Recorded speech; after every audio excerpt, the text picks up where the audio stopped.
का किसान बहुत ही मेहनती और परिश्रमी था, जिसके फल से वह अपने खेतों में बहुत ही अच्छी फसल उगाई और हरे भरे खेत को अपने देखकर मदन बहुत मन ही मन खुश हुआ और सोचने लगा, अब फसल काटने का समय आ गया है। ऐसा सोच वह अपने घर चला गया। तभी उनके खेतों में चिड़िया ने घर घोंसले बना लिए थे। उनके प्यारे प्यारे 2 बच्चे भी थे और वहीं पे रहते थे। जब मदन अपने बेटे के साथ आया और कहा, मदन बेटा, हमें अब ये फसल काट देनी चाहिए। क्यों न अपने रिश्तेदारों को सारे फसल काटने की सूचना दे देते हैं। ऐसा सुन चिड़िया के बच्चे घबरा जाते हैं और माँ से कहते, माँ, फसल किसान काटने की बातें कर रहा था। बेटा, जो दूसरों को भरोसा रखता है उसके काम कभी नहीं होते। तुम घबराओ मत, ये फसल अभी नहीं कटेगा। जब किसान और बेटा खेतों पे आते हैं तो देखते हैं फसल कटा नहीं है। हमारे रिश्तेदार तो अच्छे नहीं है बेटा, ये तो फसल नहीं काटे हैं। चलो ऐसा ही निमंत्रण हम अपने दोस्तों को दे देते हैं, जरूर वो फसल काटने में हमारी मदद करेंगे। ऐसा ही निमंत्रण बेटा दोस्तों को देता है।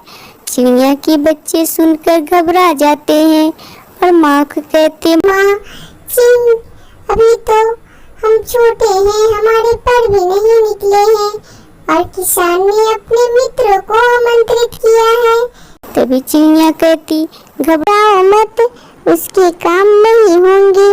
दूसरों पे भरोसा रखने वाले के काम कभी नहीं होते हैं।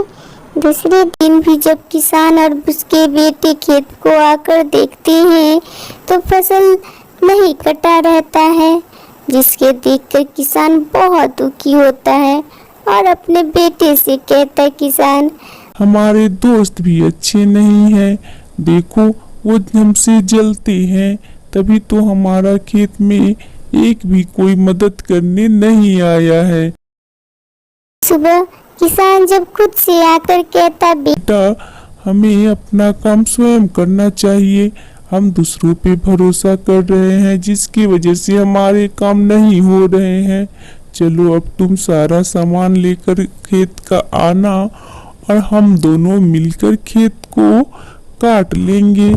ऐसा सुन चिड़िया के बच्चे अपनी माँ से कहते हैं कि माँ, खेत पे किसान आकर कह रहा था हम खुद ही खेत को काटेंगे। तभी माँ कहती है, बेटा, अब उड़ने का समय आ गया है। जो आदमी खुद पे ठान लेता है उसका काम सफल हो जाता है। ऐसा कर चिड़िया अपने बच्चों के साथ दूसरी जगह में उड़कर चली जाती है।